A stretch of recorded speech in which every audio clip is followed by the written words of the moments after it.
So as Julie mentioned earlier, that rather than a typical sermon, we have some readings that we are going to offer you this morning. Our Lenten worship series asked us to focus our attention on some of the marginalized people in our world, and particularly in this country. At times, those troubles can feel overwhelming. Over the Lenten season, I found the words of Archbishop of Canterbury, Justin Welby, very helpful as we might struggle feeling weary and overwhelmed by the troubles of our world. And so I want to share with you some of his words. It's from his sermon on Easter 2014. He writes, "Going through the barrier with a colleague to board my train in a busy station in London, suddenly a loud alarm sounded. A voice came over the public address system advising, no, instructing every person in the station to leave the building immediately. The majority of passers-by stopped, stood still, and looked at each other. Visitors to London were already making their way to the exits. Londoners were hurrying their way to their destinations. The message came only once. I looked at the person I was with. We shrugged our shoulders and went through the barrier to catch our train. We have collectively quite a bit of disbelief and fatigue when we're told that we really must respond or do something or change our behavior or direction. Mary Magdalene was exhausted by grief. With Jesus, everything had died. Who knows why she thought she was going to the garden in which the tomb they had borrowed for him was situated, but who knows why we do lots of things when we're worn out by life. Mary's emotion represents the emotion of the whole world in the presence of the overwhelming cruelty and irreparable nature of death. With Mary, there are so many that weep. In Syria, mothers cry for their children and their husbands. In the Ukraine, neighbors cry because the future is precarious and dangerous. In Rwanda, tears are still shed each day as the horror of genocide is remembered. In this country, even as the economy improves, there is weeping in broken families and people ashamed to seek help from food banks or frightened by debt. Asylum seekers weep with loneliness and missing faraway families. Mary continues to weep across the world.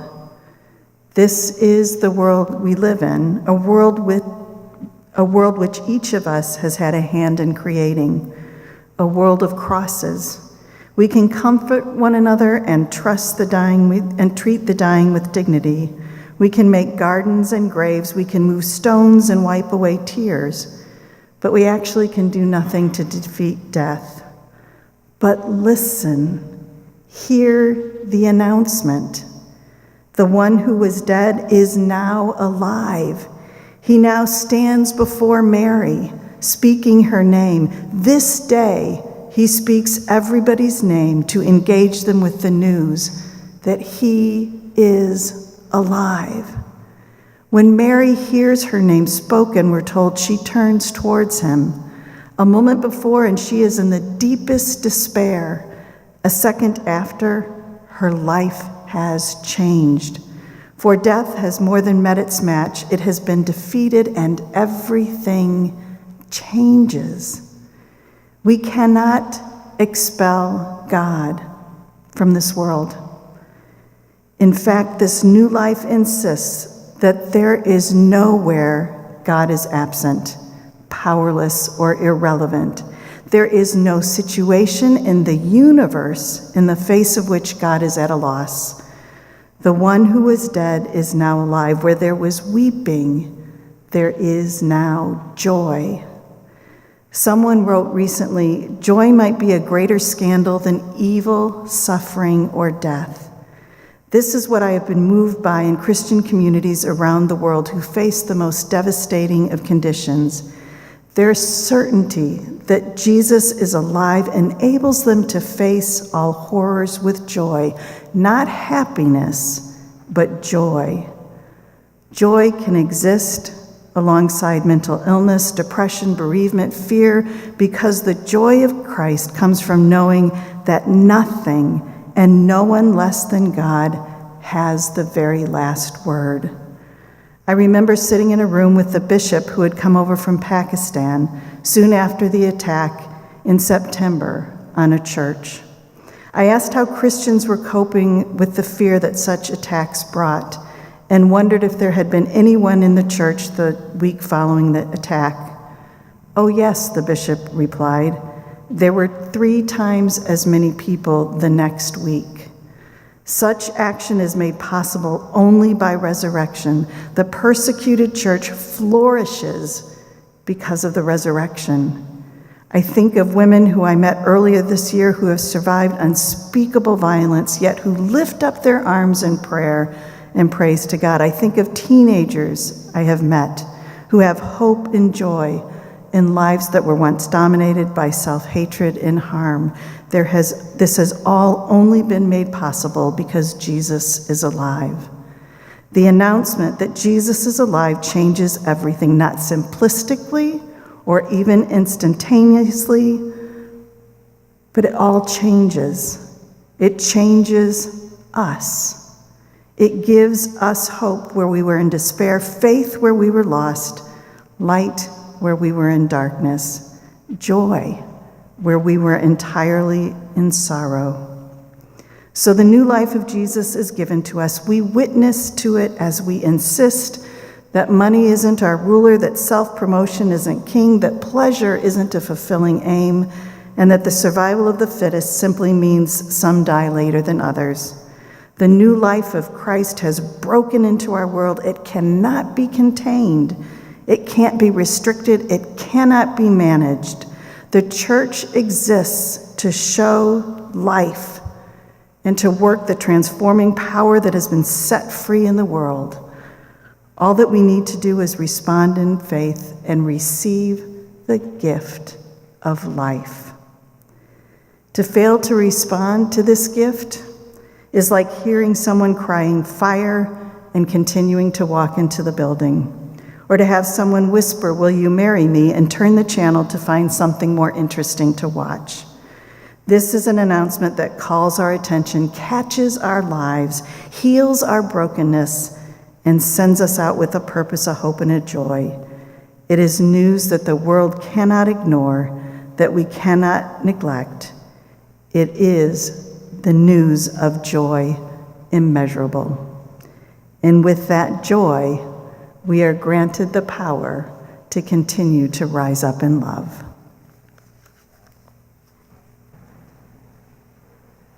This story is a story that reminds us that when Jesus is loose and risen and out in the world, we each are called to use our individual gifts and talents, ideas, and inspiration in the ways that we can to live out our faith, to serve our God.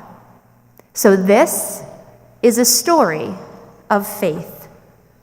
Faith was a young Guernsey cow, a heifer. Faith was a special heifer with a job to do. Faith was a heifer on a mission. Dan West was a man who loved peace and hated war. He was ordered to serve in the army, but he told his commanding officer he couldn't carry a gun, so they sent him home.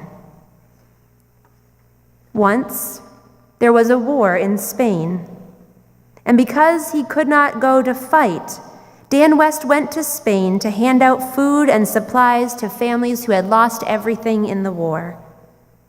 What he saw made him sad for the people who lived where the fighting was. He saw children with no food or milk to drink. There was no milk to drink in Spain because the cows had been killed in the war. He felt sorrow for the mothers, fathers, daughters, sons, and grandparents who had died in the conflict. When Dan West looked at the children there in Spain, he thought of his own well-fed, roly-poly babies at home, Joel and Janet, who had plenty to eat. And Dan West thought about his childhood home in Ohio where Guernsey cows filled big red barns. And he had an idea. He dreamed of giving one milk cow to a starving family. One cow could feed many children. One cow could have many babies, and the calves could feed even more families with their milk. But there was a problem with his plan. He didn't know where he would get a cow. He wasn't a farmer. And he didn't know where he would get a ship to carry the cow overseas because he wasn't a sailor. And he didn't know how he would take care of the cow while he tried to sail her across an ocean because he wasn't an animal doctor.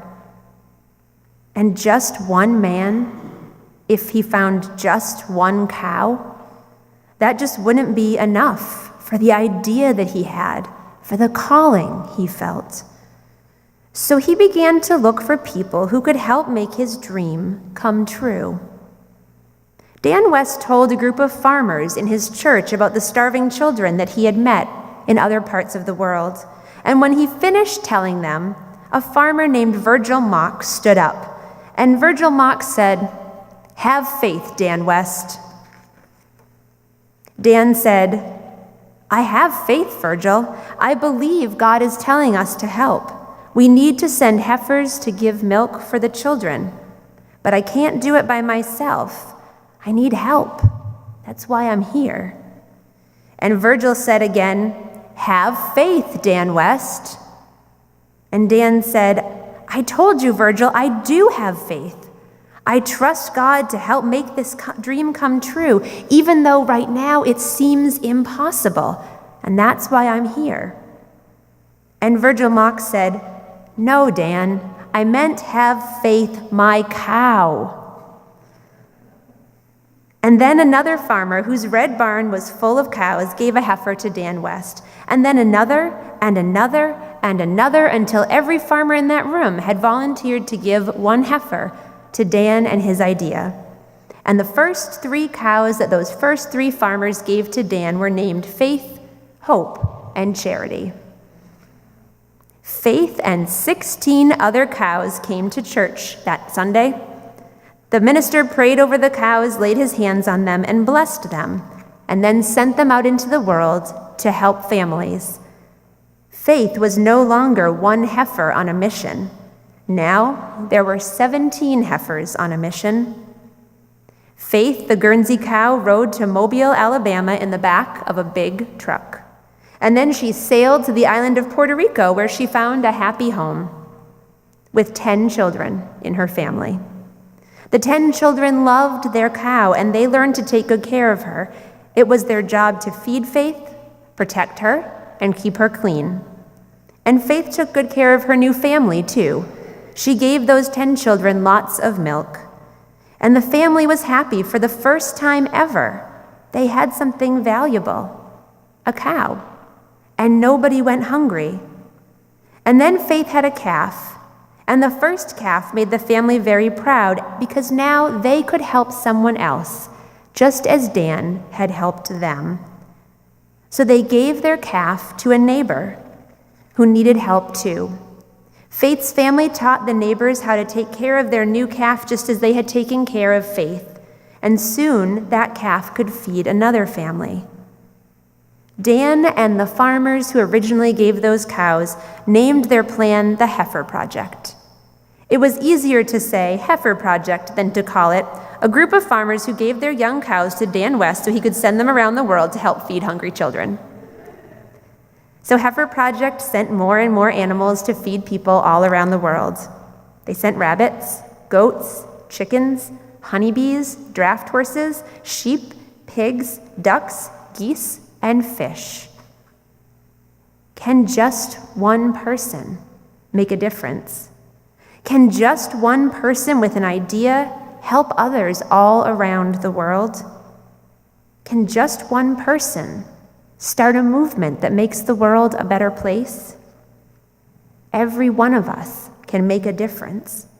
Every one person, if they just have faith.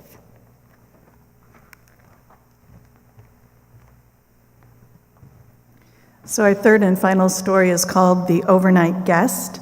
It begins in the 1930s, and it's a story about living the meaning of Easter and helping to restore new, good, and meaningful life to those who pass through our lives. So Greenbrier Valley lay almost hidden by the low-hanging clouds that spilled intermittent showers.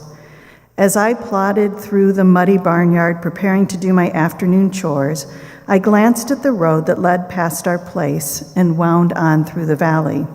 A car was parked at the side of the road a little way beyond the pasture corner. The car was obviously in distress. Otherwise, no one so well-dressed would have been tinkering with it out in the rain. I watched him as I went about my chores. Clearly, the man was no mechanic. He desperately plodded from the raised hood back to the car seat to try the starter, then back to the hood again. When I finished my chores and closed the barn, it was almost dark, and the car was still there. So I took a flashlight, and I walked down the road. The man was sort of startled and disturbed when I came up to him, but he seemed anxious enough for my help.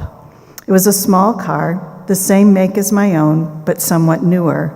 It took only a few minutes for me to spot the trouble.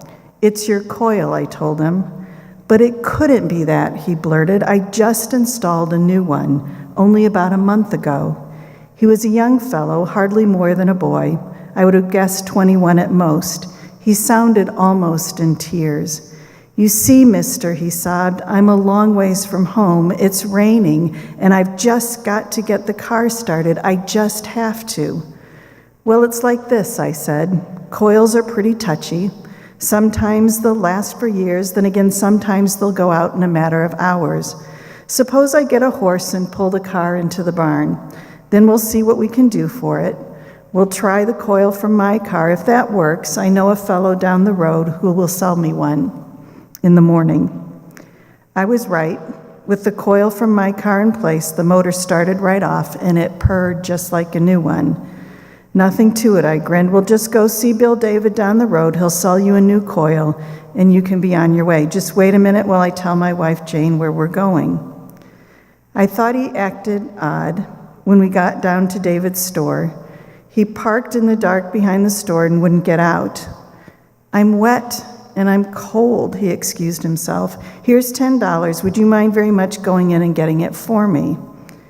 We had just finished changing the coil when my little daughter Linda came out of the barn. "Mother says supper's ready," she announced. Then turning to the strange young man, she says you're to come in and eat too." "Oh, but I couldn't let you folks feed me. I've got to get going anyway." "Nope, I just can't stay." "Don't be ridiculous," I said. "After all, how long will it take you to eat? Besides, no one comes to Jane's house at mealtime and leaves without eating.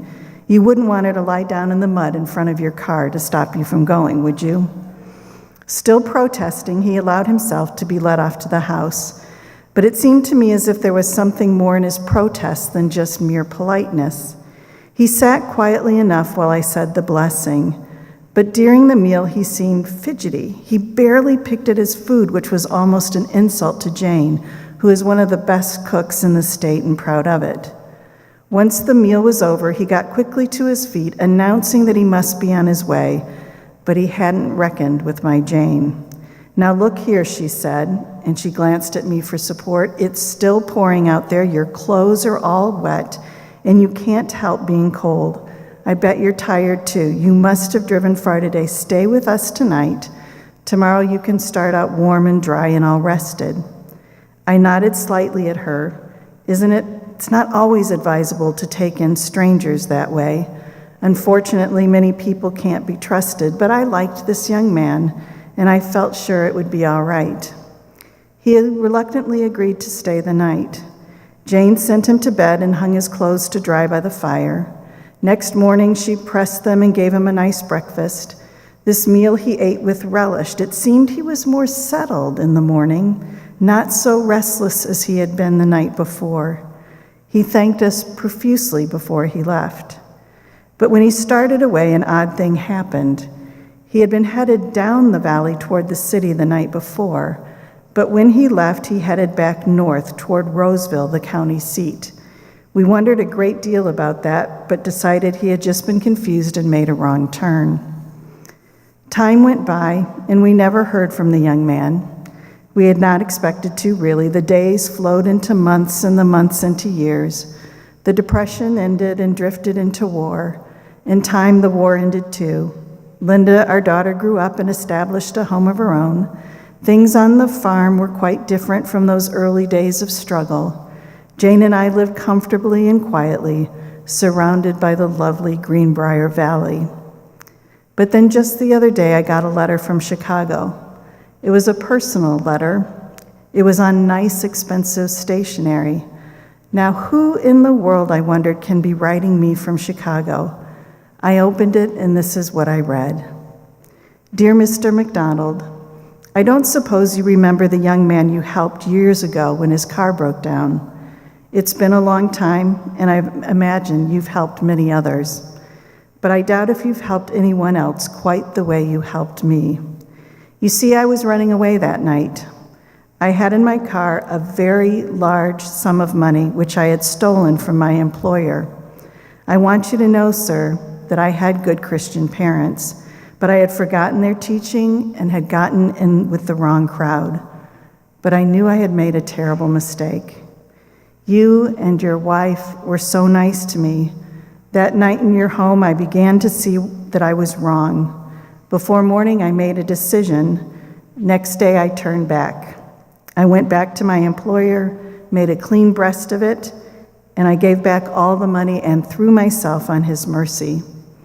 He could have prosecuted me and sent me to prison for many years, but he's a good man. He took me back, even into my old job, and I've never strayed again. I'm married with great children now. I have worked my way to a very good position within the company. I'm not wealthy, but I'm comfortably well off. I could reward you handsomely for what you did for me that night, but I don't believe that's what you'd want, so I've established a fund to help others who've made the same mistake I did. In this way, I hope I may pay for what I have done. God bless you, sir. God bless your wife. God bless your daughter, who helped me more than you know. I walked into the house and handed the letter to Jane, and as she read it, I saw tears begin to fill her eyes. We never know the new life we might give to someone who just passes by our life.